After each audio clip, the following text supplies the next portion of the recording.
Microphone on. এই আপনারা just আ second. আসসালামু আলাইকুম ওয়া রাহমাতুল্লাহি ওয়া বারাকাতুহু। এই যে আমার না না কোনো অসুবিধা নেই। থ্যাংক ইউ মানে ডেডিকেশন ইজ অ্যানাদার লেভেল। আইতেছে না ক্লাসে, লাইভ ক্লাসে জন্য নিয়ে এলাম। খুবই নিয়ে আসলাম। আমি খুবই খুশি আসলে। লাইভ ক্লাসে আসতেই চায় না। আমি একটা না এটা আসলে রিডিং কিছু করার না, এটাই রিডিং সুন্দর না?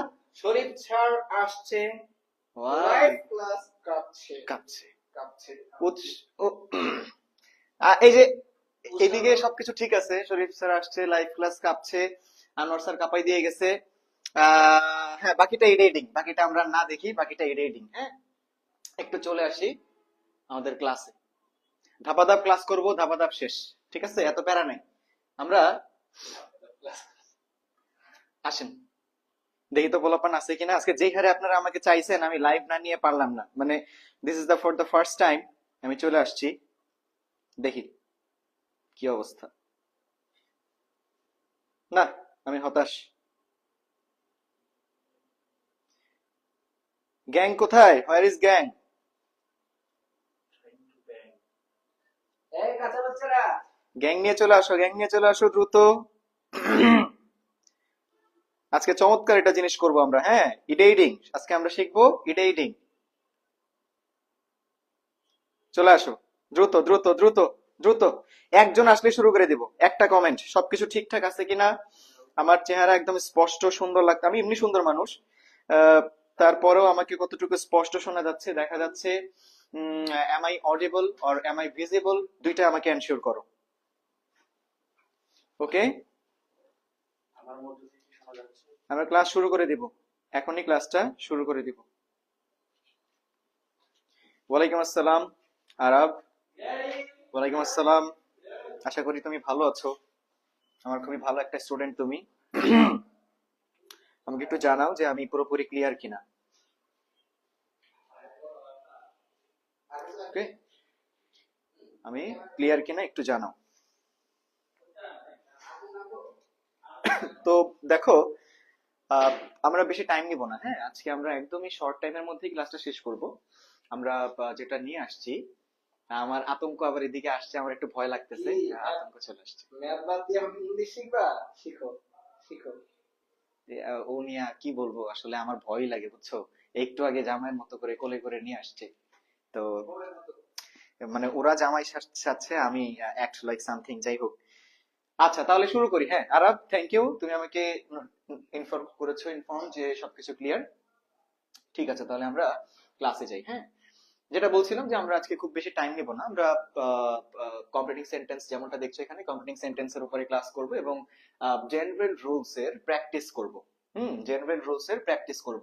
তোমরা যদি অনেকে বলতে পারো যে ভাইয়া এটা আসলে জেনারেল রুলস জিনিসটা কি, এটা তো আমি জানি না আসলে।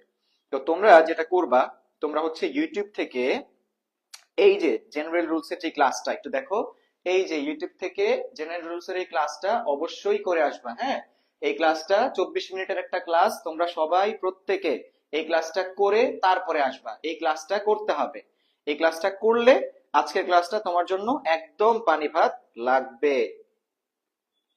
ওকে সো আসো, যেমনটা বলছিলাম আমরা আজকে শিখবো কমপ্লিটিং সেন্টেন্স। আমরা খুব দ্রুত ক্লাসটাকে শেষ করে দেওয়ার ট্রাই করব। তোমরা যারা আছো একটু ধৈর্য ধরো, একটু ধৈর্য ধরলে অনেক কিছু জানতে পারবো আশা করি, হোপফুলি। Thank you. তো জেনারেল রুলস এর প্র্যাকটিস সেশনের আমরা কিছু প্র্যাকটিস রেখেছি, এমন কিছু প্র্যাকটিস যে প্র্যাকটিসের প্রত্যেকটার উপরে না বিভিন্ন ধরনের ডাইভার্সিং রুলস আসবে।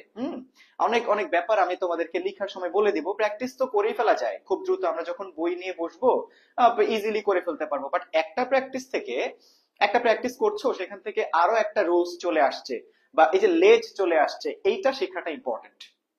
ওকে সো আমি সেভাবেই ট্রাই করব তোমাদেরকে একটু বুঝিয়ে দেওয়ার জন্য। ওকে ঠিক আছে, আমাদের প্রথম যে এক্সাম্পলটা একটু দেখো, প্রথম এক্সাম্পলটা একটু দেখো কি আছে এখানে। Time is very valuable those who শোন ইন লাইফ। ওকে সুন্দর, কোনো অসুবিধা নাই। তো আমি এটা যে সলভ করব, আমার সলভ করার অ্যাপ্রোচটা কেমন হবে সেটা একটু বলি। যারা বেসিক ক্লাসটা করেছো তারা খুব ভালো মতো জানো, আমি দুইটা লাইন লিখে দিয়েছিলাম যে গ্যাপ বাদে কি কি আছে, গ্যাপের মধ্যে কি কি লাগবে। গ্যাপ বাদে কি কি আছে আর গ্যাপের মধ্যে কি কি লাগবে, এই দুইটা জিনিস আগে এনশিওর করে ফেলো। যখন এই দুইটা জিনিস এনশিওর করে ফেলবা তখনই দেখবা যে তুমি ফটফট করে জিনিসগুলি পেরে যাচ্ছ। তাহলে একটু এনশিওর করি, আসো তো। So time is very valuable, এখানে তো কোনো গ্যাপ নাই, সো আমার এই দিকটা দেখারও কোনো দরকার নাই, এখানে কোনো গ্যাপ নাই। এই যে গ্যাপ, এই যে গ্যাপ। সো দেখো আমি কি বলেছিলাম, গ্যাপ বাদে কি কি আছে, গ্যাপের মধ্যে কি কি লাগবে, ভালো কথা। তাহলে গ্যাপ বাদে প্রথমে যার চেহারা পাচ্ছি দোজ, যার চেহারা পাচ্ছি সে হচ্ছে দোজ। তাহলে এই যে দোজ, ওকে আমরা কি হিসেবে চিন্তা করতে পারি, ও এখানে একটা সাবজেক্টের মতো কাজ করছে, আসলেও একটা প্রোনাউন।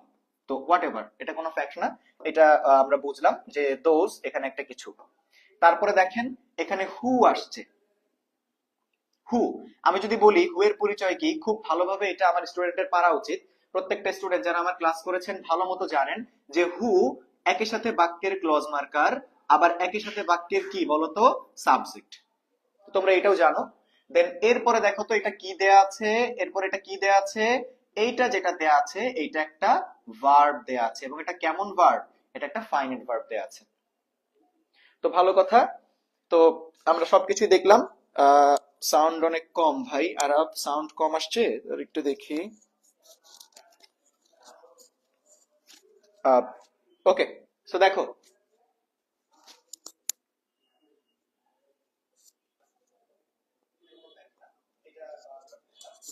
আচ্ছা, তো দেখো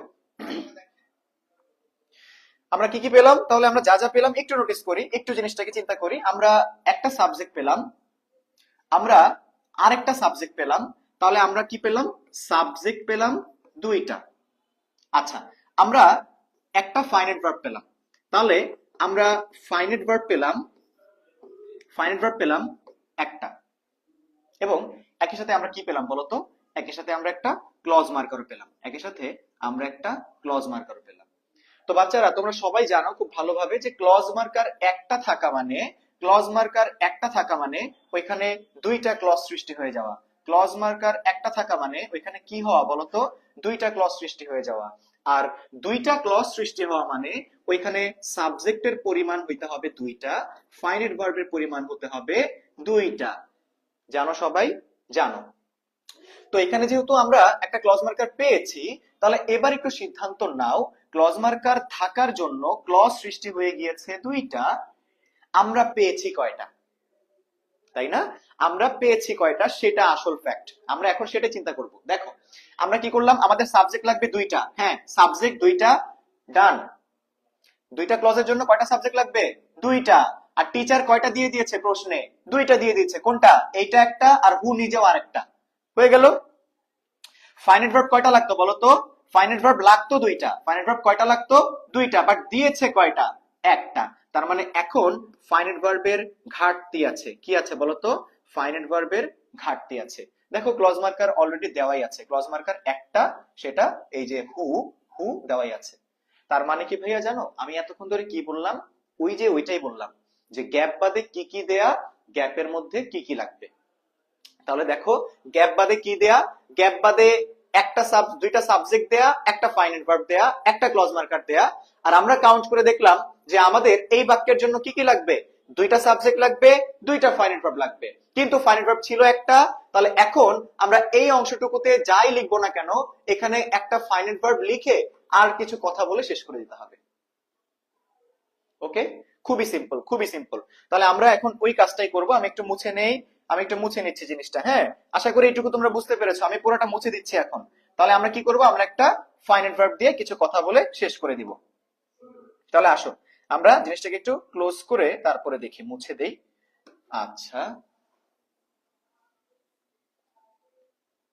সরি বারবার এরকম হচ্ছে কেন, আরে এজন্যই লাইভ নিতে মুছতে হবে এখন।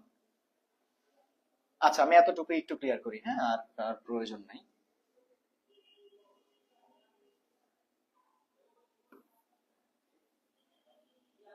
আচ্ছা এবার একটু দেখো তো, দেখো তাহলে আমি কি বললাম, আমরা জাস্ট এখানে একটা ফাইনাইট ভার্ব লিখবো, তারপরে কিছু কথা বলে শেষ করে দিব। এবার তোমরা বাংলা মিনিংটার দিকে তাকাও। এখন আমাদের অ্যাপ্রোচটা হবে কি রকম, আমাদের এখনকার অ্যাপ্রোচ হবে মিনিং এর উপর, আমাদের এখনকার অ্যাপ্রোচ হবে মিনিং এর উপরে। সো মিনিং এর দিকে যদি তাকাই, এখানে বলা হচ্ছে দোজ হু শোন ইন লাইফ, যারা, জীবনে সফল হয়েছিল বা যারা জীবনে জীবনে আলো আনতে আনতে পেরেছিল তাদের ক্ষেত্রে কি হয়েছে। তো আমরা সেটাই একটু চিন্তা করবো। দেখো তো এটা কোন টেন্স, এটা কোন টেন্স বলো তো? পাস্ট। তার মানে এখানে যে আমরা একটা ফাইনাইট ভার্ব লিখবো না, এই ফাইনাইট ভার্বটাও পাস্ট টেন্সেরই হতে হবে। আচ্ছা, তো পাস্ট টেন্সের হবে, ভালো কথা। আমরা এখন সেটাকে একটু চিন্তা করি। আমরা বলতে পারি দোজ হু শোন ইন লাইফ। যেহেতু আগের লাইনে সময় নিয়ে কথা বলা হচ্ছে, তাহলে এখানে আমরা সময় নিয়ে কিছু একটা বলবো, যে যারা কিনা জীবনে সফল হয়েছিল তারা সময়টাকে ভালোভাবে ব্যবহার করেছিল। আমরা সেটাই লিখতে পারি। তাহলে ব্যবহার করেছিল, তাই তো? ব্যবহার করা এখানকার ভার্ব, ব্যবহার করা এই জায়গার ভার্ব। তাহলে আমরা বলতে পারি দোজ হু শোন ইন লাইফ, আমরা ব্যবহার করেছিল, বলতে পারি ইউজড। কেন ইউজ লিখলাম? এটাও পাস্ট, এটাও পাস্ট। ওকে, তাহলে কি ব্যবহার করেছিল? তাদের সময়। তাহলে আমি লিখতে পারি ইউজড দেয়ার টাইম। কিভাবে ব্যবহার করেছিল? ভালোভাবে ব্যবহার করেছিল। তাহলে ভালোভাবে ইংলিশটা কি বলতে পারি? প্রপারলি। এই তো ভাইয়া, দেখো দেখো, এভাবে করলেই জিনিসটা কিন্তু কমপ্লিট হয়ে গেছে। এভাবে করলেই জিনিসটা কমপ্লিট হয়ে গেছে। আমি কি করলাম তাহলে? আমি যেটা করলাম, আমি একটা ফাইনাইট ভার্ব ইউজ করলাম। একটু আগে যেরকম বলছিলাম যে আমরা একটা ফাইনাইট ভার্ব ইউজ করব, সো একটা ফাইনাইট ভার্ব ইউজ করার পরে আমি কিছু কথা বলে বাক্যটাকে ক্লোজ করে দিলাম। ইজি না? খুব ইজি।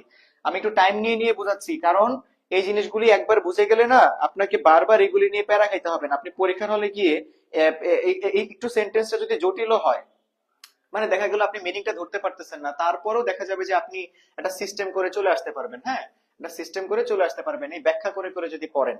তো এইটুকু বুঝলেন কিনা পোলাপান? এইটুকু বুঝলে আমি নেক্সট ইয়েতে যাচ্ছি, নেক্সট স্লাইডে চলে যাচ্ছি। আমরা এক্সারসাইজ করব, আরো আর অনেকগুলি রুলস এর উপর এক্সারসাইজ করব। চলে আসি আমরা। হ্যাঁ, তো পরেরটাতে আসি, দেখি এটা একটু দেখ। This year crops did not grow well because of। আচ্ছা, এই বছর শস্য ভালোভাবে জন্মায়নি, ভালোভাবে শস্য উৎপাদন হয়নি, বিকজ অফ, কোন একটার কারণে। শেষে আবার কি বললো? The price of all necessary things is rising day by day. তাহলে সকল নিত্য প্রয়োজনীয় জিনিসপত্রের দাম বাড়ছে প্রতিনিয়ত, তাই না? বাংলাটা বুঝতে পেরেছেন? স্বাধীন, বুঝি নাই ভাইয়া। তুমি স্টুডিওতে আসো, তোমাকে পার্সোনালি বুঝাই দিব। তোমাকে পার্সোনালি বুঝাই দিব, কোনো অসুবিধা নাই। এখন তোমার না বুঝলেও চলবে। তুমি এখন কি বলে, তুমি এখন কন্ট্রোলের বাইরে চলে গেছো, তো তোমার এখন বোঝা লাগবে না, তোমাকে আমি পরে বুঝাই দিব না। হ্যাঁ, বাকিরা বুঝলেই হবে। ডি নাম্বার, তাহলে দেখো this year crops did not grow well because of. আমি কি বলেছিলাম? প্রথমেই দেখবো গ্যাপ বাদে কি কি আছে, গ্যাপের মধ্যে কি কি লাগবে। গ্যাপ কোনটা? এইটা। গ্যাপ এইটা। তাহলে গ্যাপ বাদে কি কি আছে গুনে ফেলি। গুনো, আমার সাথে সাথে গুনো।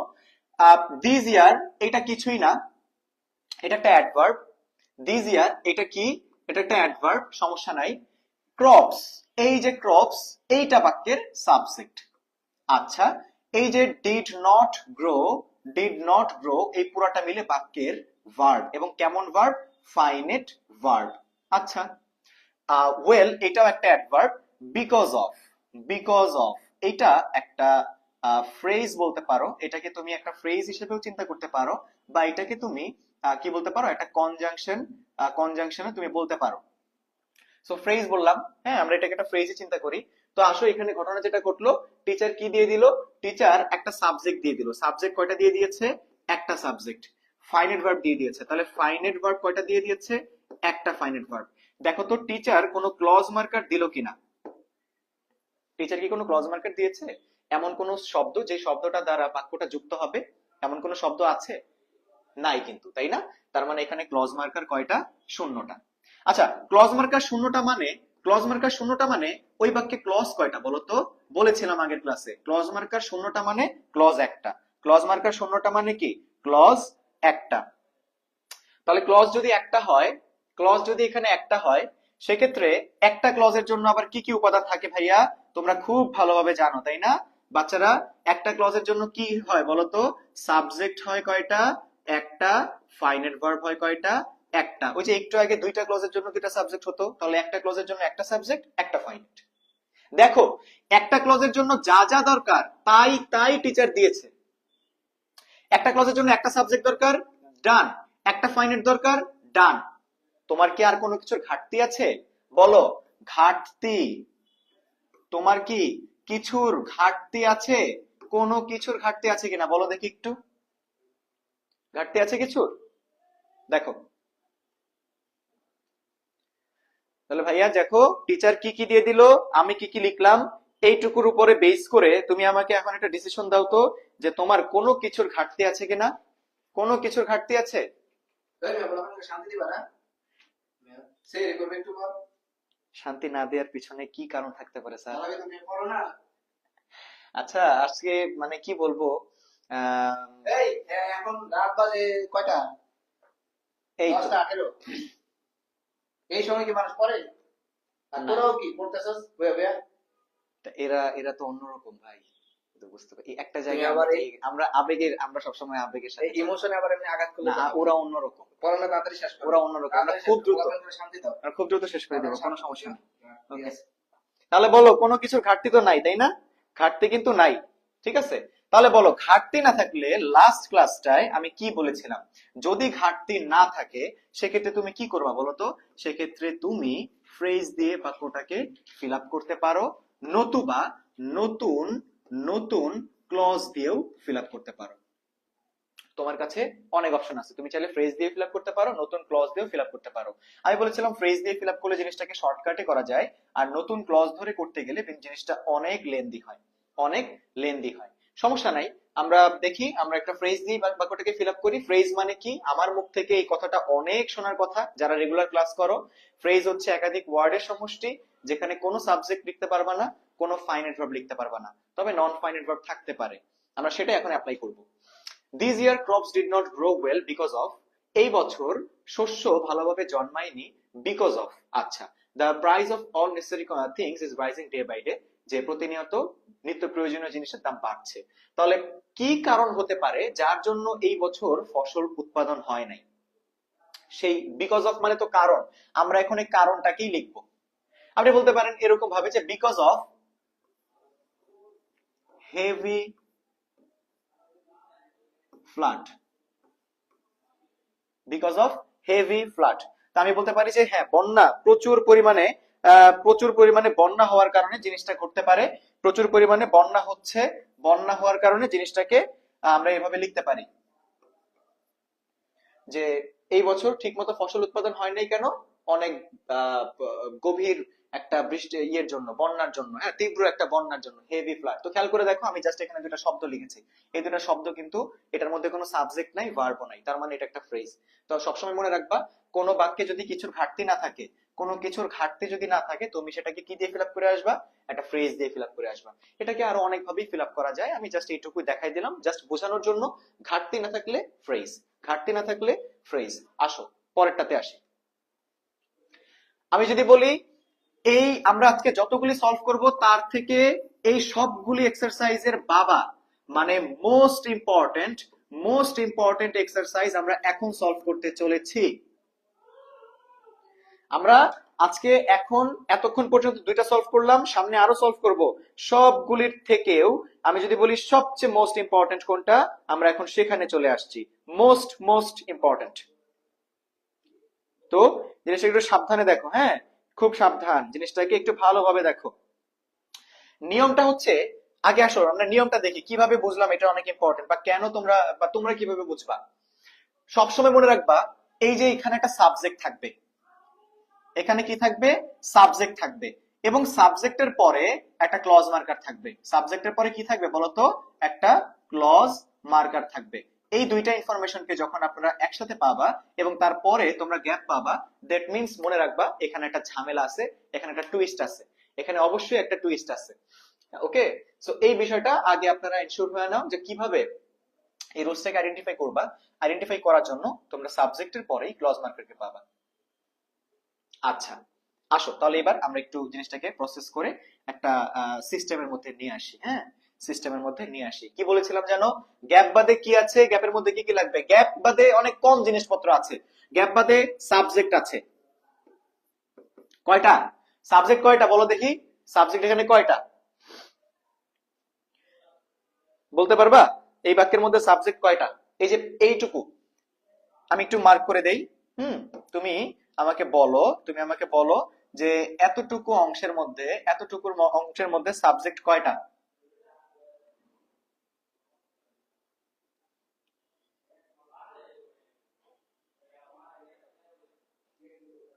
এতটুকু অংশের মধ্যে যদি আমি একটু চিন্তা করি, তোমরা কি পোলাপান সবাই ঘুমাই গেছো? আনোয়ার ভাই এসে বলে গেছে এই জন্য ঘুমাই গেছো? তো ঘুমাইলে কিন্তু হবে না, ঘুমাইলে হবে না। সাপোর্ট মি, যত সাপোর্ট দিবা তত ভালো ভালো কন্টেন্ট পাবা। যত সাপোর্ট তত ভালো ভালো কন্টেন্ট, ওকে? তো ঘুমাইলে হবে না। ঠিক আছে, দেখো আমরা সময় নষ্ট করব না, আমরা একটু সরাসরি চলে যাই। আমরা যেখানে ছিলাম, যে আমি বলেছিলাম যে মার্ক করা অংশের মধ্যে সাবজেক্ট কয়টা। তো পিপল একটা সাবজেক্ট তুমি দেখতেই পাচ্ছ, তাহলে একটা সাবজেক্ট পিপল। আর একটা সাবজেক্ট আছে, এটা কিন্তু হু, স্বয়ং নিজে। ওই যে হু which that what, who which that what, who which that what, চারটা শব্দ বাক্যের মাঝখানে বসলে তারা ক্লজ মার্কারের সাথে সাথে সাবজেক্টের কাজটাও করে। তার মানে কি, ক্লজ মার্কারের সাথে সাথে কার কাজ করবে? সাবজেক্টের কাজও করবে। তার মানে এখানে সাবজেক্ট আসলে আলটিমেটলি দুইটা। আবার এখানে ক্লজ মার্কার যদি চিন্তা করি, ক্লজ মার্কার একটা। এবার এবার যদি না পারেন, খবর আছে, ক্লজ মার্কার যেখানে একটা, ওই জায়গায় কিন্তু ক্লজ কয়টা? ক্লজ দুইটা। ক্লজ মার্কার একটা মানে কয়টা ক্লজ? দুইটা ক্লজ। ক্লজ মার্কার একটা, ক্লজ দুইটা। আবার আবার ক্লজ যেখানে দুইটা, ওইখানে সাবজেক্টও দুইটা, ওইখানে ফাইনাইট ভার্বও দুইটা। আমার কথা মিললো? সাবজেক্টও দুইটা, ফাইনাইট ভার্বও দুইটা। তো এই যে এইটুকু ক্যালকুলেশন খুব ভালোভাবে বুঝতে হবে ভাইয়া। এখানে আমি কি করলাম, এই ক্যালকুলেশনটা ভালোভাবে আয়ত্তে রাখতে হবে। এই ক্যালকুলেশনটা ভালোভাবে আয়ত্তে রাখতে হবে। আমি কি বললাম যে সাবজেক্ট পাইছি কয়টা? একটা। আবার আমি জানি হু which that what, who which that what মুখস্থ, হু হুইচ দ্যাট হোয়াট, চারটা। এই চারটা শব্দ একই সাথে সাবজেক্টের মতো কাজ করে, ক্লজ মার্কারের মতো কাজ করে। তাহলে আমি সাবজেক্ট পাইলাম আরো একটা, তাহলে সাবজেক্ট হয়ে গেল দুইটা। আর হু নিজেও তো একটা ক্লজ মার্কার, তাহলে ক্লজ মার্কার পাইলাম একটা, তাই না? তাহলে টিচার কিন্তু এতটুকুই দিয়ে দিয়েছে। তাহলে সাবজেক্ট দুইটা, ক্লজ মার্কার একটা। আমি জানি একটা ক্লজ মার্কার মানে এখানে আবার ক্লজ কয়টা? দুইটা। দুইটা ক্লজ মানে এখানে আবার সাবজেক্ট কয়টা? দুইটা। ফাইনাইট কয়টা? দুইটা। তো তুমি এবার একটু মিলানোর চেষ্টা করো ভাইয়া, এবার তুমি মিলানোর চেষ্টা করো। তোমার এবার এখানে কি লেখা লাগবে? দেখো, তুমি সাবজেক্ট দুইটাই পেয়ে গিয়েছো, সাবজেক্ট দুইটা ব্লক। এই যে সাবজেক্ট দুইটা সাবজেক্ট ডান, এটা লেখা লাগবে না। কিন্তু তুমি কি একটাও ফাইনাইট ভার্ব পেয়েছো এই বাক্যে? এই বাক্যের কি একটাও ফাইনাইট ভার্ব পেয়েছো? এই বাক্যে কিন্তু কোনো ফাইনাইট ভার্ব নাই। এই বাক্যে কি কোনো ফাইনাইট ভার্ব আছে? কোনো ফাইনাইট ভার্ব নাই। দ্যাট মিন্স ভাইয়া, তোমাকে এই বাক্যটাকে দুইটা ফাইনাইট ভার্ব দিয়ে ফিল আপ করে আসতে হবে। তার আগে পরে তোমাকে আরো কিছু কথা বলে দিয়ে বাক্যটাকে একটা মিনিংফুল পর্যায়ে দাঁড় করাতে হবে। বুঝা গেছে আশা করি, তাই না? এইটুকু যদি বুঝতে পারো, তুমি লাইফে অনেকটুকু আগায় গেলা অন্যান্য স্টুডেন্টদের কাছ থেকে। আমি এটা আমার অফলাইনের স্টুডেন্টদেরকে খুব ভালোভাবে বলেছিলাম। এটা বুঝতে পারলে মনে করে নেবা তোমরা আসলে অনেকের তুলনায় অনেক গুণ আগায় আছো, অ্যাডভান্স হয়ে আছো। তো এই রুলসটা কিন্তু অনেকেই জানে, বুঝে, অ্যাপ্লাই করতে গিয়ে ধরা খায়। সাবধান। আচ্ছা, রায়হান আল রিফাত, আসসালামু আলাইকুম ভাইয়া। ওয়ালাইকুম আসসালাম। রিফাত, ওয়ালাইকুম আসসালাম। আনোয়ার হোসেন স্যার কি বলেছে, পোলাপানগুলোকে অফলাইনেও শান্তি দাও না, অনলাইনেও না। আসলে শান্তি অশান্তির বিষয়টা তো আপেক্ষিক স্যার, তাই না? শান্তি অশান্তির বিষয়টা তো আপেক্ষিক। এখানে কে শান্তি পাচ্ছে কে পাচ্ছে না, এটা তো জনগণ বলবে। আপনার কাছে তো ইংলিশ ভালো লাগবেই না, স্বাভাবিক। আপনার কাছে ইংলিশ কিভাবে ভালো লাগবে বলেন? ইংলিশ দেখলেই তো দৌড় দেন, এটা করা যাবে না। আই হোপ আমার স্টুডেন্টরা খুব এনজয় করে এই বিষয়টা। যাই হোক, চলে আসো তাহলে। আমরা যেটা করার চেষ্টা করবো এখন, আমরা এখন এটাকে অ্যাপ্লাই করে দুইটা ফাইনাইট ভার্ব লিখে দেখবো কেমন লাগে। হ্যাঁ, আসো লেখার চেষ্টা করি। তাহলে যেটা ঘটলো, আমরা এখন কি লিখবো? আমরা এখন দুইটা ফাইনাইট ভার্ব এনশিওর করব এই জায়গাটার মধ্যে। আগে একটু বাক্যটা পড়ে দেখি। Hard work leads to success, কঠোর পরিশ্রম সফলতার দিকে নিয়ে যায়। লিডস মানে নিয়ে যায়, কোথায় নিয়ে যায়? সফলতার দিকে নিয়ে যায়। পিপল হু, মানুষরা যারা, মানুষ যারা আমি কি বলতে পারি, মানুষ যারা কঠোর পরিশ্রম করে তারাই সফল হয়। লিখে দেখি তাহলে, হ্যাঁ। তাহলে পিপল হু, একটু এটাকে মুছে দেই, পিপল হু, আমি কি বলবো, people who work hard, people who work hard. আচ্ছা, মানুষ যারা পরিশ্রম করে। এখনো কি আমার কথা শেষ হয়েছে? কথা শেষ হয় নাই কিন্তু, আমি মাত্র একটা ভার্ব লিখেছি, এই যে একটা ভার্ব। আমি কিন্তু এখন পর্যন্ত ফাইনাল ভার্ব লিখেছি একটা। ফাইনাল ভার্ব কয়টা লিখছি? একটা, বাট আমার লাগবে কয়টা? আরো একটা লাগবে। তাহলে আমি সেই দিকেই আগাই। যারা কিনা কঠোর পরিশ্রম করে তারাই সফল হয়। তাহলে আমি বলতে পারি কমা দিয়ে সাকসিড ইন লাইফ। ওকে, তো এই বিষয়টা হচ্ছে, এবার একটু চিন্তা করে দেখো, এখানে চিন্তা করে দেখো, সাকসিড এটা আরেকটা ভার্ব না, এটা কিন্তু ভার্ব নাম্বার 2। তাহলে এই যে একটা ভার্ব, এই যে একটা ভার্ব, এই দুইটাকে এনশিওর করতে হবে, এবং এই দুইটাকে এনশিওর করলেই বাক্যটা কারেক্ট হবে।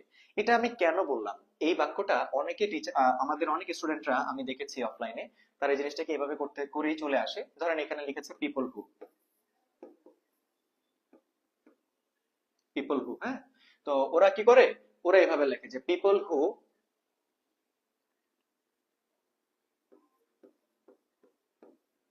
সাকসিড ইন লাইফ, চলে আসে, শেষ, এইটুকু লিখে চলে আসে। ওকে, সো আমি অনেককে দেখেছি যে এই ধরনের কাজ করে। তো এই ধরনের কাজ করলে ঝামেলাটা কোথায়? ঝামেলা তো অনেক বড় ঝামেলা, তাই না ভাইয়া? ঝামেলা অনেক বড় না?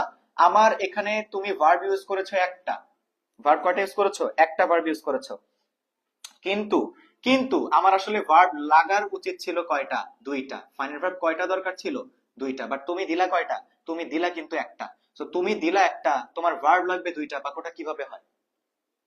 লজিক্যাল না বিষয়টা? বাক্যটা কিন্তু হবেই না। সো এই জন্য জিনিসটাকে এইভাবে কারেক্ট করা যেত। তুমি এখানে কি করবা, people who succeed in life, people who succeed in life, যারা কিনা সফল হয়েছে, আমি বলতে পারি ওয়ার্ক হার্ড। মানে এই এটাকে একটু আগে পরে লিখলাম আর কি, অথবা ওয়ার্ক হার্ড। সো এই তো people who succeed in life work hard. So এইটা করলে মোটামুটি তাও ঠিক আছে, যদিও মিনিংটা এটা সুন্দর হয়, তারপরেও তোমাদের মিনিং অনুযায়ী জিনিসটাকে এভাবে লিখে আসলে পুরোপুরি ঠিক আছে, কারণ তুমি এখানে আবার আরেকটা ফাইনাল ভার্ব ইউজ করেছো। এখন ফাইনাল ভার্ব কয়টা হলো? এখন ফাইনাল ভার্ব 1 1 2, ফাইনাল ভার্ব কয়টা হয়েছে? 2। আশা করি বুঝতে পেরেছো, তাই না? বুঝতে পারলে ভালো, না বুঝতে পারলেও ভালো, কমেন্ট করতে হবে না বুঝতে পারলে। পরেরটাতে আসি। আচ্ছা, আমরা এখন একটু টাইম না নিয়ে আমরা একটু দ্রুত সলভ করে যাব। হ্যাঁ, আমি যতটুকু বেসিক দিয়ে দিয়েছি আজকের ক্লাসের জন্য, আমরা টাইম নিব না। Because sincerity is the key to success and insincere person always becomes failure. আচ্ছা, তো sincerity is the key to success, এবং এর আগে বিকজ দেয়া, তার মানে গ্যাপ বাদে কি দেয়া আছে? গ্যাপ বাদে ক্লজ মার্কার আছে একটা, গ্যাপ বাদে কি দেয়া আছে? সিনসিয়ারিটি নামক একটা সাবজেক্ট আছে একটা, ইজ নামক একটা ফাইনাল ভার্ব আছে। তাহলে এই কয়েকটা জিনিস আছে। বলো, ক্লজ মার্কার একটা থাকা মানে ওইখানে ক্লজ কয়টা?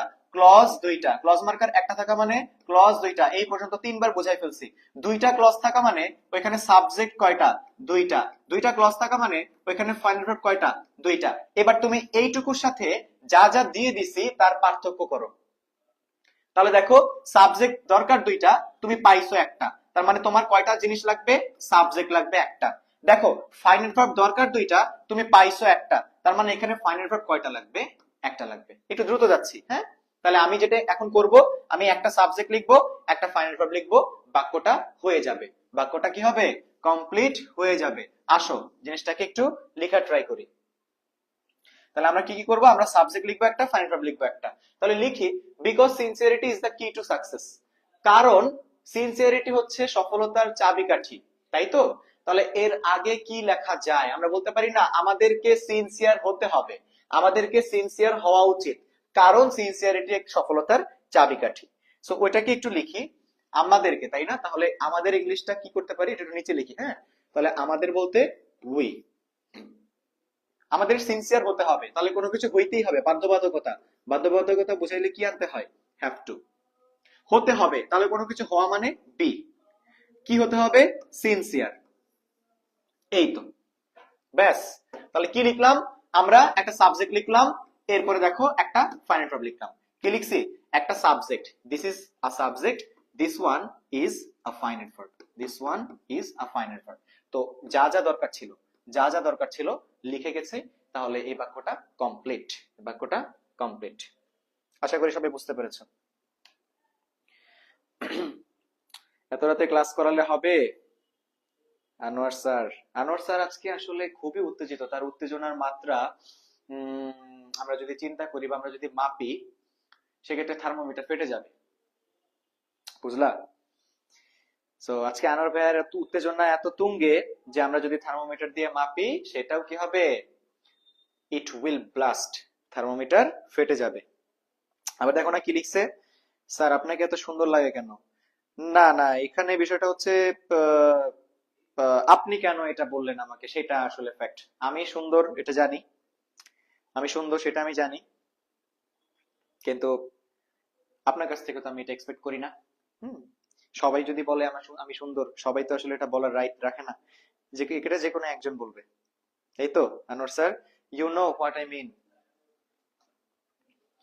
আচ্ছা, রিফাত, রিফাত কি লিখেছে? আহ ভাই উত্তেজনা কমাইতে বিয়ে দিয়ে দেন। এইটাতে, এটা তো আমি সবসময় বলি, তোমরা অফলাইনেও দেখো, সবসময় বলি যে এই লোকটারে ধরে বিয়ে করে দেওয়া উচিত। হ্যাঁ, and বিয়ে করায় যে দিব, বিয়ে করায় যে দিব, এখন একটা গ্যাপ আছে তো, বুঝো না? তার যে এক্সপেকটেশন এবং তার যে বয়স, হ্যাঁ, ঝামেলাটা কি হয়েছে জানো? ঝামেলাটা হচ্ছে, একটু তোমাদেরকে বুঝাই আসো। এই যে এটা হচ্ছে আনোয়ার ভাই, ওকে, এটা হচ্ছে আনোয়ার স্যার। আর আনোয়ার স্যার ঘটনা যেটা ঘটছে,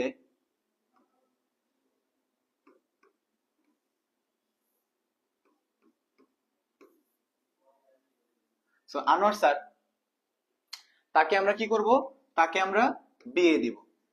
আনোয়ার স্যারকে আমরা কি কি করব বলো তো? আনোয়ার স্যারকে আমরা বিয়ে দিব। আচ্ছা, যখনই আমরা বিয়ে দিতে যাচ্ছি, তখন আবার দেখা গেল কি, বিয়ে দিতে গেলে একটা একটা গ্যাপ সৃষ্টি হচ্ছে। কি সৃষ্টি হচ্ছে বলো তো? একটা গ্যাপ সৃষ্টি হচ্ছে। গ্যাপটা কিসের জানো? গ্যাপটা হচ্ছে বয়স বনাম উত্তেজনা। এই যে, বুঝছো? তোমরা সবাই জেনে রাখো, আজকে তোমাদের সবার সামনে ফাঁস করে দিলাম। এই যে, এইটা হচ্ছে একটা সমস্যা, বুঝলা? এই যে এই প্রবলেমটা, এর জন্যই বিয়ে হয় না, এই জন্যই কি হয় না? বিয়ে হয় না। তো তোমরা এই যে এই ফ্লোচার্টটা জেনে রাখো। হ্যাঁ, আনোয়ার ভাইয়ার ভিতরের যেই ঝামেলাগুলো, এটার একটা সমস্যা, এই যে একটা ফ্লোচার্টের মাধ্যমে বুঝাই দিলাম, এটা একটু জেনে রাখো। তাকে আমরা বিয়ে দিতেই চাই, তো বিয়ে দিতে যখন চাই, তখন একটা গ্যাপ সৃষ্টি হয়, বুঝছো? সেই গ্যাপটা হচ্ছে বয়সের সাথে উত্তেজনার একটা গ্যাপ সৃষ্টি হয়, এবং এই উত্তেজনার জন্যই আসলে বিয়েটা হচ্ছে না। তো এটা যতদিন সে কমাইতে না পারবে, তোমরা একটু বইলো ক্লাসে, যে তোমরা একটু বইলো সবাই, যে উত্তেজনা যেন কমায়। সো উত্তেজনা যদি কমাইতে পারে, তাহলে বিয়ে টিয়ে হওয়ার একটা চান্স আছে। হ্যাঁ, আসো ফিরে আসি। তাহলে তোমরা এটা বুঝতে পারছো আশা করি, তাই না? এটা বুঝতে পারলে আমরা এখন একটু পরেরটায় চলে যাই, দ্রুত শেষ করব। আমাদের দেখি আর কয়টা বাকি আছে আমাদের। আর বেশি বাকি নাই, আর বেশি বাকি নাই। হ্যাঁ, একটু আসি। Although the man is 60 years old, এরপরে কিছু একটা, it is his food habit and physical exercise that makes him look so। আচ্ছা, যদিও, although মানে কি, যদিও লোকটা 60 বছর বয়সী, তারপরেও কিছু একটা, it is his food habit, এটা তার খাদ্যাভ্যাস, and physical exercise, এবং শারীরিক পরিশ্রম, that makes him look so, যেটা কিনা তাকে এরকম দেখায়। তার মানে কি জানো, লোকটার বয়স কত? 60, তাকে মনে হয় অনেক ইয়াং লাগে এখনো। এটাই মনে হয় আসলে টিচার তোমার কাছে জানতে চাচ্ছে। যে টিচার কোশ্চেনটা করেছে, তার বয়স মনে হয় আনোয়ার ভাইয়ের মতোই, বুঝছো? যে টিচারটা কোশ্চেন করছে, এটা আনোয়ার ভাইয়ের মতোই মানুষ, 60 বছর হয়ে গেছে, কিন্তু মনের দিক থেকে সে এখনো ইয়াং। এবং সে কারণ হিসেবে কি বলছে? কারণ হিসেবে বলছে তার এটা ফুড হ্যাবিট এবং শারীরিক এক্সারসাইজের জন্য এরকমটা হচ্ছে, দেখাচ্ছে তাকে। তাহলে আনোয়ার ভাইয়ের মতোই জিনিসটা ঘটছে। আমরা কি লিখবো? আমরা এখন এখানে কি লিখবো? ওই কারণটাই লিখবো। কারণটাই লিখবো যে তাকে এখনো ইয়াং দেখায়। Although the man is 60 years old, যদিও তার বয়স 60 বছর, আমরা বলতে পারি he looks so smarter, অথবা he looks so young, এরকম ভাবে তুমি কিছু একটা লিখে দিতে পারো। তাহলে যা লিখলাম সেটার উপরে বেস করে আমরা কি বুঝলাম? আমরা লিখলাম মূলত একটা সাবজেক্ট, একটা ফাইনাইট ভার্ব। একটা সাবজেক্ট আর ফাইনাইট ভার্ব লেখা মানে কি? একটা ক্লজ লেখা। কেন একটা ক্লজ লিখলাম? তুমি একটু, এটা আমি আর বলবো না, তুমি একটু নিজে ক্যালকুলেশন করে দেখো। ক্লজ মার্কার দেয়া আছে, ক্লজ মার্কারের সাথের অংশটুকু কনসিডার করার পরে আমরা দেখলাম একটা ক্লজেরই ঘাটতি আছে, এই জন্যই আমরা লিখলাম। পরেরটাতে আসো। আম লুকিং, কি বলছে? I'm looking for Sayem's address, do you know where? এইটা বোঝানোর মাধ্যমে আজকের ক্লাসটা শেষ করব। ওকে পোলাপান, এইটা বোঝানোর মাধ্যমেই আজকের ক্লাসটা শেষ করব ভাইয়া। এত ইম্পর্টেন্ট একটা বিষয় তোমাদেরকে আসলে কল্পনাও করাতে পারবো না, আমি জানি না আমি কল্পনা করাতে পারবো কিনা, বাট বুঝতে হবে জিনিসটা, হ্যাঁ বুঝতে হবে। এতটাই গুরুত্বপূর্ণ, এতটাই গুরুত্বপূর্ণ যে তোমাদের আসলে এটা বোঝা উচিত। খুব সাবধানে জিনিসটাকে বুঝবা। আমরা এটা করেই আজকে শেষ করব, এটা করেই আমরা শেষ করব। ওকে, জাস্ট এ মিনিট। তোমরা পোলাপান সবাই সাথে আছো? এখন ভাই যেটা পড়াবো, সত্যি কথা এটা খুবই ইম্পর্টেন্ট। এখন এখন যেটা পড়াবো এটা বেশ ইম্পর্টেন্ট।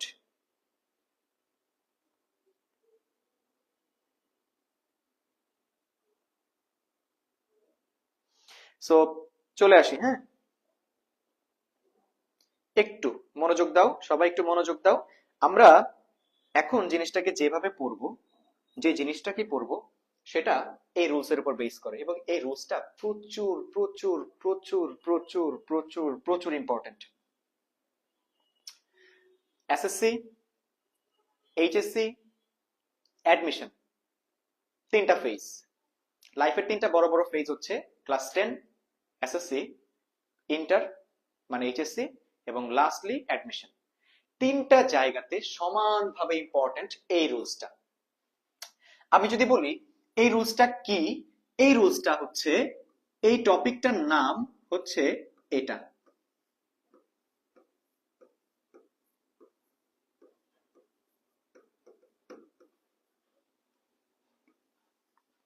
খুবই খুবই গুরুত্বপূর্ণ ব্যাপার, খুবই খুবই গুরুত্বপূর্ণ ব্যাপার। এমবিডেড কোয়েশ্চেন, এমবিডেড কোয়েশ্চেন এত ইম্পর্টেন্ট একটা টপিক, আমরা অনেক সময় জিনিসটাকে খেয়ালই করি না যে এইটাও এক ধরনের ভুল হতে পারে আসলে। আমি একটা এক্সারসাইজের মাধ্যমে জিনিসটাকে বোঝানোর চেষ্টা করি ভাইয়া, যারা আছো একটু আনসার করো। হ্যাঁ ধরো আমি এমবিডেড কোয়েশ্চেনের একটা এক্সাম্পল দিব, কিভাবে দিব পরে বোঝো, আগে এক্সারসাইজটা দেখো। তাহলে আমি এখানে একটা বাক্য লিখবো, সেন্টেন্স 1। সেন্টেন্স 1 এর মধ্যে আমি কি লিখলাম জানো? ধরো আমি লিখলাম ডু ইউ নো। ওকে, আমি এখানে আরেকটা বাক্য লিখবো, সেটা হচ্ছে সেন্টেন্স 2।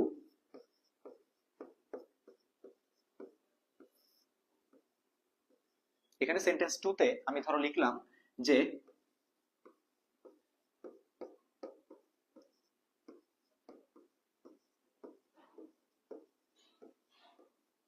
আচ্ছা লিখলাম। মনোযোগ দিও, মনোযোগ, সবাই মনোযোগ। আমি সেন্টেন্স 1 এবং সেন্টেন্স 2 দুইটা সেন্টেন্সকে একটু লেখার চেষ্টা করলাম, এবং তোমরা আমাকে বলো, তোমরা আমাকে বলো যে এই দুইটা সেন্টেন্স ইন্টারোগেটিভ সেন্টেন্স কিনা। তাসনিয়া, ওয়ালাইকুম আসসালাম। হ্যাঁ তাসনিয়া, এটা এমবিডেড কোয়েশ্চেন তোমাদেরকে শিখিয়েছিলাম ক্লাসের মধ্যে, মনে আছে? সো মনে যদি থাকে একটু রেসপন্স করো। তোমাদেরকে কিন্তু ক্লাসে জিনিসটা খুব ভালোভাবে শিখিয়েছিলাম। হ্যাঁ সো একটু রেসপন্স করো, এটা অনেক অনেক ইম্পর্টেন্ট, তোমরা জানো কতটা ইম্পর্টেন্ট। সো আমাদের অনলাইনের স্টুডেন্টদেরও জানতে হবে। সো যেখানে ছিলাম বাচ্চারা একটু দেখো, সেন্টেন্স 1 এবং সেন্টেন্স 2, তাই না? সেন্টেন্স 1 সেন্টেন্স 2 দুইটা সেন্টেন্স ইন্টারোগেটিভ, এবং ইন্টারোগেটিভ বাক্যের একটা বিশেষ বৈশিষ্ট্য আছে না? কেমন বৈশিষ্ট্যটা? ধরো অ্যাসার্টিভ বাক্য, অ্যাসার্টিভ বাক্যর স্টার্টিংটা কিরকম হয়? হ্যাঁ তুমি অ্যাসার্টিভ বাক্য দেখবা একটা সাবজেক্ট দ্বারা শুরু হচ্ছে, তারপর একটা ভার্ব আসছে। তুমি যদি আবার চিন্তা করো ইম্পারেটিভ বাক্য কিভাবে শুরু হয়, ইম্পারেটিভ বাক্যের আবার কোনো সাবজেক্টই থাকে না, সে ভার্ব দিয়ে শুরু হয়। তুমি যদি চিন্তা করো ভাইয়া এক্সক্লেমেটরি বাক্যের তাহলে কি অবস্থা? হ্যাঁ এক্সক্লেমেটরি বাক্যের ক্ষেত্রে আবার দেখবা সাবজেক্ট এবং ভার্বটা একদম লাস্টের দিকে থাকে। ইন্টারোগেটিভ বাক্যের কি অবস্থা দেখো, ইন্টারোগেটিভ বাক্য কিন্তু তোমরা সবাই জানো, ইন্টারোগেটিভ বাক্যের শুরু হয় কি দিয়ে বলতো? ভার্ব দিয়ে, তারপরে কি থাকে? সাবজেক্ট থাকে। শুরু হয় কি দিয়ে বলতো? ভার্ব দিয়ে, তারপরে কি থাকে? সাবজেক্ট থাকে। এটা ইন্টারোগেটিভ বাক্য। হ্যাঁ, এটা যদি ইন্টারোগেটিভ বাক্য হয় তাহলে সমস্যা কি? কোনো সমস্যা নাই, দুইটা ইন্টারোগেটিভ বাক্য, একদম রাইট। সমস্যা আছে কোথায় জানো? যখন আমি এই দুইটা সেন্টেন্সকে মিলে না একটা কথা বলতে চাই। বুঝছো কিভাবে? ধরো আমরা এই কথাটাকে যখন আমরা আরেকটা মানুষকে জিজ্ঞেস করি, আমরা কি থেমে থেমে জিজ্ঞেস করি যে ডু ইউ নো, তুমি কি জানো? আমি কি বলি যে তুমি কি জানো হোয়াট ইজ হিজ নেম, তার নাম কি? বাংলাতে তো এভাবেই বলি, বাট ইংলিশে লেখার সময় কি আমরা দুইটা জিনিসকে একসাথে লিখি না? হ্যাঁ, আমরা দুইটা জিনিসকে একসাথে বলতে চেষ্টা করলে জিনিসটা আরো সুন্দর হয় না? যখনই তুমি দুইটা কোয়েশ্চেনকে এক করে দিতে চাবা, কি করে দিতে চাবা? এক করে দিতে চাবা। তার মানে কি জানো? এই যে দেখো, ইন্টারোগেটিভ ইন্টারোগেটিভ ওয়ান মানে একটা ইন্টারোগেটিভ বাক্য, ইন্টারোগেটিভ টু দ্যাট মিন্স আরেকটা ইন্টারোগেটিভ বাক্য। এইটা এইটা এই যে নিয়মটা কি লিখলাম, ইন্টারোগেটিভ ওয়ান এবং ইন্টারোগেটিভ টু, এইটা কোশ্চিন কালেও পসিবল না, এটা ভুল। এটা কি বলতো? ভুল। কোশ্চিন কালেও এটা পসিবল না। তুমি পরপর দুইটা ইন্টারোগেটিভ বাক্য কখনোই যোগ করতে পারবে না। মানে এই বাক্যটাকে do you know what is his name, ভুল। তাই তাই বলে কি বলা যাবে না? এখন আমি ভুল বলছি তার মানে কি এটা কি বলা যাবে না? অবশ্যই বলা যাবে, অবশ্যই বলা যাবে, বাট বলতে হবে কিভাবে দেখি তো একটু। বলতে হবে কিভাবে? তাসনিয়া কি বলেছে, ফার্স্ট এডটা ইন্টারোগেটিভ দিয়ে ফিল আপ করবো, পরের সেন্টেন্স অ্যাসার্টিভ দিয়ে ফিল আপ করবো। হ্যাঁ, অফলাইনের স্টুডেন্ট চলে আসছে তো এখন কি বলবো, এদের তো শিখাই ফেলছে জিনিসটা। এখন ওরা জিনিসটা ভালোভাবে বুঝতে পারবে। Tasnia thank you very much, তুমি সঠিক লাইনেই আছো। এবং তুমি আমার পড়াটা যে বুঝতে পারছো এটার জন্য থ্যাংক ইউ। তো বাকিদেরকে একটু বলে আসি, তাসনিয়া যে কথাটা বললো সেটার সাথে আমি এগ্রি করলাম। এগ্রি করে জিনিসটাকে বুঝাচ্ছি, খুব ভালোভাবে খেয়াল করো। কালারটা চেঞ্জ করি। ইন্টারোগেটিভ বাক্য যখন পরপর দুইটা যোগ করবা তখনই একটা ভুল চলে আসবে, এবং এই ভুলটাকে সংশোধন করার জন্য যে টপিকটা আছে সেটার নামই হচ্ছে এমবেডেড কোয়েশ্চেন। এবং এই এমবেডেড কোয়েশ্চেন বলে যে তোমার প্রথম বাক্যটা ইন্টারোগেটিভ ঠিক আছে, কোনো অসুবিধা নাই, অর্থাৎ ডু ইউ নো হবে, কিন্তু পরের বাক্যটা ইন্টারোগেটিভ না হয়ে বাক্যটা কি হয়ে যাবে জানো? পরের বাক্যটা ইন্টারোগেটিভ না হয়ে সেটা হয়ে যাবে অ্যাসার্টিভ। অর্থাৎ ইন্টারোগেটিভ বাক্যকেই আমি অ্যাসার্টিভ আকারে লিখবো। কোনটা? সেকেন্ড বাক্যটা। কোনটা? সেকেন্ড বাক্যটা। এইটাই হচ্ছে খেলা, এটাই হচ্ছে খেলা। তার মানে কি জানো, ইন্টারোগেটিভ এবং ইন্টারোগেটিভ দুইটা যদি পরপর আসে তাহলে প্রথমটা ঠিক থাকে, মানে প্রথমটা ইন্টারোগেটিভ বসবে, পরেরটা কি হয়ে যাবে বলতো? অ্যাসার্টিভ হয়ে শেষে আবার একটা কোশ্চেন মার্ক বসবে। সো এই হচ্ছে নিয়ম আসলে, এই হচ্ছে মূলত এমবেডেড কোশ্চেন। সো এই জায়গাটাতে আমরা সবসময় ভুল করি এরকম ভাবে, আমরা এখানে লিখে আসি যে do you know what is his name, কারণ এটাও তো ইন্টারোগেটিভ। বাট এই বাক্যটাকে কি ইন্টারোগেটিভ লেখা যাবে? আমি তো মাত্রই বললাম তাই না, এই বাক্যটাকে কিন্তু ইন্টারোগেটিভ লেখা যাবে না। এই বাক্যটাকে কি লিখতে হবে? অ্যাসার্টিভে লিখতে হবে। যদি আমি অ্যাসার্টিভে লিখি তাহলে এই যে ভার্বটা, এই ভার্বটা সাবজেক্টের পরে চলে আসবে। এই ভার্বটা কোথায় চলে আসবে? সাবজেক্টের পরে। তার মানে এখানে আনসারটা হওয়া উচিত এরকম যে ডু ইউ নো লিখলাম, এরপরে আমি এখান থেকে কি লিখবো? হোয়াট। আমি কি এখন ইজ লিখবো? ইজ লিখলে তো যেই লাও সেই কদু, যাহা লাও সেই কদু, তো সেটাই থাকলো। তো আমি কি করব? এটাকে আমি শেষে পাঠিয়ে দিব, আগে সাবজেক্ট নিয়ে আসবো। তাহলে আগে সাবজেক্ট নিলে এখানে হয় হিজ নেম, এরপরে আমি এখানে লিখবো ইজ, এরপরে question mark. This one is absolutely correct, this sentence is absolutely correct and that is called embedded question. এখান থেকে অ্যাডমিশনের প্রশ্ন হয়, এখান থেকে ক্লাস 10 এর কোশ্চেন হয়, এখান থেকে ইন্টারের কোশ্চেন হয়। ভালোভাবে মনে রাখেন, সব জিনিস পুঙ্খানুপুঙ্খভাবে বুঝতে হবে ভাইয়া, বুঝছেন? সো এটা কিন্তু খুবই খুবই গুরুত্বপূর্ণ একটা নিয়ম ছিল। হ্যাঁ, খুবই খুবই ইম্পর্টেন্ট একটা নিয়ম ছিল এমবেডেড কোশ্চেন। আশা করি তোমরা বুঝতে পারলা। বুঝলে বুঝপাতা, না বুঝলে কি বলতো দূর, দেখা তো কেমন লাগে, দূর। না, মুছে দিলাম। স্ক্রিনশট নিলে নিলা, না নিলে নাই, ধরা খাবা তোমরা, আমার কি। ধরা খেলে কোনো অসুবিধা নেই, আমাকে মেসেজ দিও, আমি তোমাদেরকে বুঝাই দেবো, অসুবিধা নেই, আমি এত খারাপ না। আচ্ছা, তাহলে যেখানে ছিলাম ভাইয়া এখান থেকে একটু সলভ করি তো। সলভ করি তাহলে। এটা কিন্তু একটা এমবিডেড কোশ্চেনেরই টপিক আসছে, তাই না? কিভাবে বুঝলাম? এই যে প্রথম বাক্যটা খেয়াল করে দেখো। এই যে এইটা এইটা কেমন বাক্য? এইটা একটা ইন্টারোগেটিভ বাক্য। আবার মাঝখানে কি আছে? মাঝখানে একটা WH ওয়ার্ড আছে। WH ওয়ার্ড আছে। তো আমরা পরের অংশটাকেও কি করব বলতো? ইন্টারোগেটিভ একটা মিনিং দিব, বাট লিখবো কিভাবে? লিখবো অ্যাসার্টিভে। তাহলে আসলে লিখে ফেলি সময় নষ্ট না করে। I am looking for science address. আমি সায়েমের ঠিকানা খুঁজছি। Do you know where? তুমি কি জানো কোথায়? নিশ্চয়ই বুঝতে পারছো আমরা লিখবো তুমি কি জানো কোথায় সে থাকে, কোথায় সে বাস করে। তাহলে আমি লিখবো ডু ইউ নো হোয়ার। আমি যদি এটাকে ইন্টারোগেটিভ আকারে লিখি, কি আকারে লিখি? ইন্টারোগেটিভ আকারে লিখি, তাহলে হোয়ার এর পরে কি লিখবো? আমি লিখতে পারি হোয়ার ডাজ হি লিভ। এভাবে লিখবো না? আমরা কি এভাবে লেখা উচিত ছিল না? Where does he live, do you know where does he live. কিন্তু এটা কি লেখা যাবে? এটা এটা কি লেখা যাবে? এটা কিন্তু কোনোভাবেই লেখা যাবে না, এটা ভুল। কেন ভুল? এটা একটা ইন্টারোগেটিভ বাক্য। তাহলে এই ইন্টারোগেটিভ বাক্যটাকে আমরা এখন অ্যাসার্টিভে কনভার্ট করব। অ্যাসার্টিভে কনভার্ট করলে কি হয় বলতো? আমরা হোয়ার রাখলাম। হোয়ার রাখার পরে এখানে আমি হি লিখবো, আগে সাবজেক্ট। ডাজ এর এটা কেটে এই এসটা চলে যাবে লিভস এর সাথে, তাই না? লিভ এর সাথে চলে গিয়ে এখানে হয়ে যাবে লিভস। এবার মনে হয় ঠিক আছে। এবার মনে হয় জিনিসটা ঠিক আছে। ওকে, সো আমরা আসলে এই আনসারটাকে চুজ করব, কারণ এটাই right according to embedded question. Embedded question অনুযায়ী এই আনসারটা এখানে হবে। বুঝলা? হ্যাঁ তানজিম, বুঝলে বুঝপাতা, না বুঝলে তেজপাতা। where he lives, good, where he lives. So এই তো, তোমরা আসলে জিনিসটাকে ধরে ফেলতে পারছো, আমি তোমাদেরকে এখন যেটা করব, আমি একটা, এটাই তো লাস্ট টপিক ছিল। আমি এখন এখান থেকে তোমাদেরকে একটা এক্সারসাইজ দেই। তো তোমরা যদি সবাই এটাকে সলভ করে দিতে পারো তাহলে আমি বুঝবো যে না, আজকের ক্লাসটা সফল। হুম, আজকের ক্লাসটা সফল। সো তোমরা জাস্ট আমাকে এইটুকু এনশিওর করো যে তোমরা এখন একটা সলভ করবা। ওকে, তোমরা এখন একটা সলভ করবা। আমি দিচ্ছি তাহলে কোশ্চেনটা, একটা কোশ্চেন দিচ্ছি। দেখো তো, সবাই আমাকে কমেন্ট করে জিনিসটাকে জানাও। আমি সবার কমেন্টের অপেক্ষায় আছি, সবার কমেন্টের অপেক্ষায় আছি। ওকে, আমি একটা এক্সারসাইজ দিচ্ছি। এটাকে আমরা কি বলবো? Class test. এখন তো ক্লাস বলতে অনলাইন, তাই না? আমি একটা অনলাইন, না অনলাইন টেস্ট ভালো লাগতেছে না। আমি ধরো দিলাম, কি দিব? আমি দিব হচ্ছে লাইভ টেস্ট।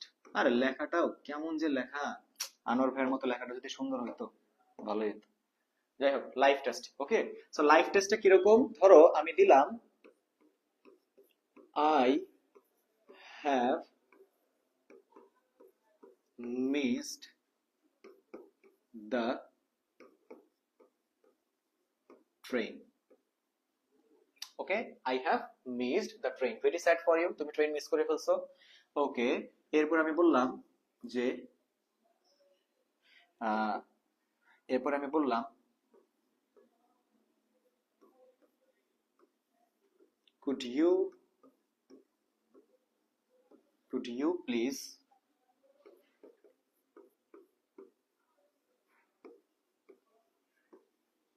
এই তো যাও, could you please tell me, তুমি কি দয়া করে আমাকে বলতে পারবে when, কখন? এইটাকে সলভ করে আমাকে কমেন্টে দ্রুত জানাও তো, দ্রুত জানাও, তাহলে আমি বুঝতে পারবো যে তোমরা আসলে আজকের ক্লাসটাকে ঠিক মতো ধরতে পারছো। ওকে,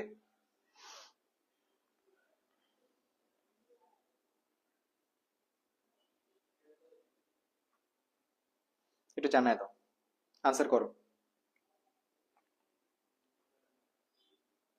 I'm eagerly waiting for your reply. আমি তোমার রিপ্লাইয়ের অপেক্ষায় আছি পোলাপান, তোমাদের কমেন্টের অপেক্ষায় আছি। I'm looking forward, I'm looking for your answer. Answer করে দাও দেখি। এটা করলেই ক্লাসটা শেষ করে দিব। হ্যাঁ,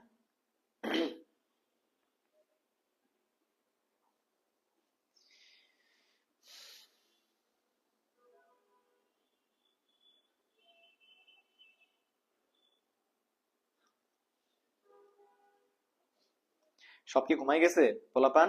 সবাই ঘুমাই গেছে নাকি?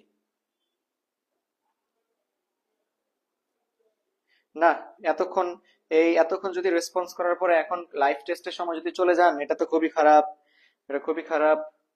অফলাইনে হলে তো হয়তো আপনাদেরকে বাস দিয়ে দিতাম, এখন তো কিছু করতেও পারবো না, একটা সমস্যা। সো এই টেস্টের আনসার দেন। Could you please tell me when? Could you please tell me when?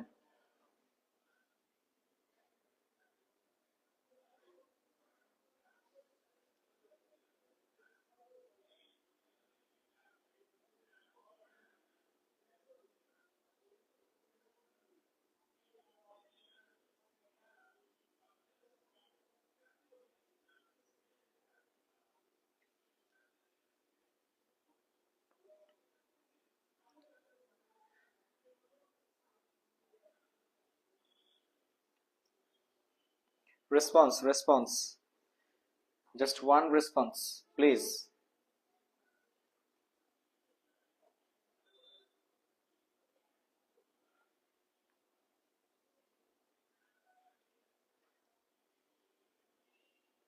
তোমরা যদি এখন রেসপন্স না করো তাহলে কিন্তু আমি এখান থেকে আনোয়ার ভাইরে ধরে নিয়ে আসবো। আনোয়ার ভাই, স্বাধীন, এদেরকে ধরে নিয়ে এসে তারপরে এখন এটার আমি সলভ নিব।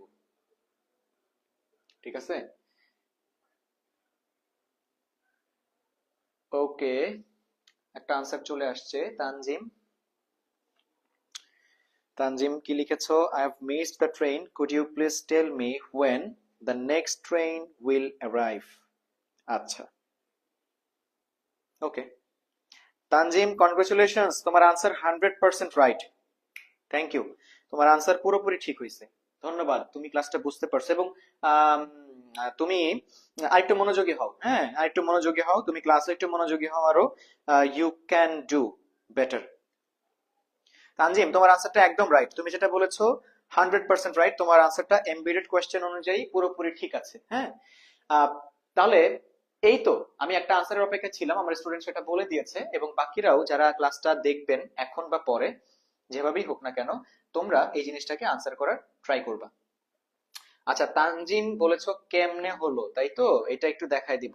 ওকে, তুমি লিখেছো কি টেল মি হোয়েন, হোয়েন এর পরে তুমি যেটা লিখেছো যে the next train will arrive, তুমি লিখেছো কি দ্য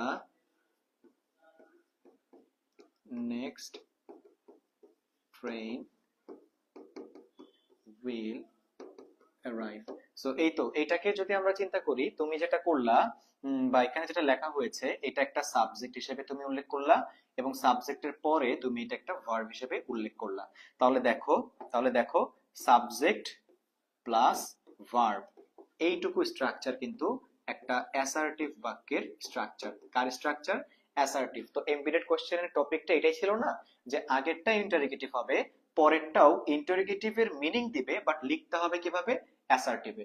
তুমি যদি এই উইলটাকে সামনে নিয়ে আসতা, অর্থাৎ এভাবে লিখতা যে could you please tell me when will the next train arrive, তাহলেই বাক্যটা ভুল হয়ে যেত। তখনই বাক্যটা কি হইতো? ভুল হয়ে যেত। ওকে, সো এই তো, এইটুকু জিনিস বুঝলেই হবে। তো আজকের ক্লাসটা এতটুকু পর্যন্তই।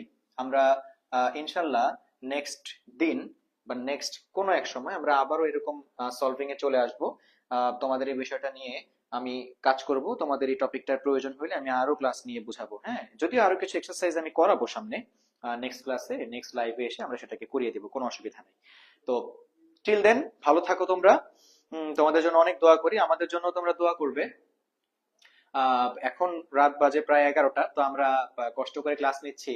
তোমরাও যারা ক্লাস নিলা, একটু আগে তোমরা ম্যাথ ক্লাস করেছো, তারপরে এখন আবার ইংলিশ করলা, তো তোমাদেরকেও অনেক ধন্যবাদ। তোমাদের প্রতি কৃতজ্ঞতা দেওয়ার আসলে কোনো ভাষা আমাদের নাই।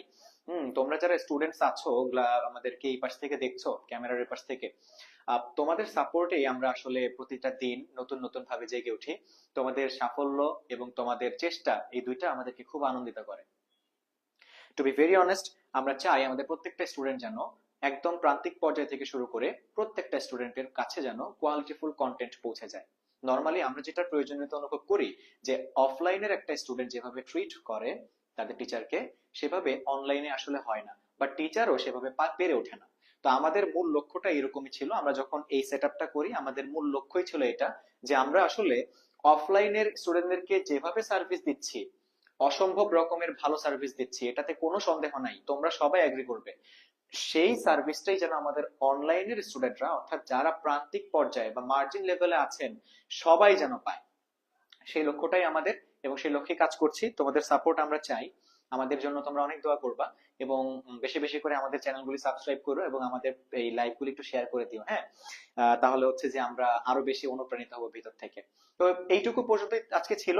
তোমাদের যদি কোনো টপিক পার্সোনালি বুঝতে হয়, দেন অবশ্যই I am open to discuss. আমার সাথে তোমরা ডিসকাস করবা, কোনো অসুবিধা নাই।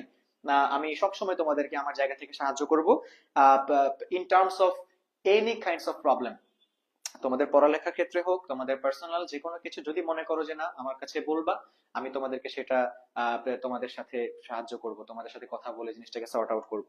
যে কোনো টপিক যদি প্রয়োজন হয় বলবা। হ্যাঁ, সো এই তো, আমরা লাইভটা শেষ করছি এখানেই। তোমরা হচ্ছে ভালো থাকো এবং আমাদের জন্য দোয়া করো, এবং দেখা হবে হ্যাঁ নেক্সট কোনো ক্লাসে। আসসালামু আলাইকুম।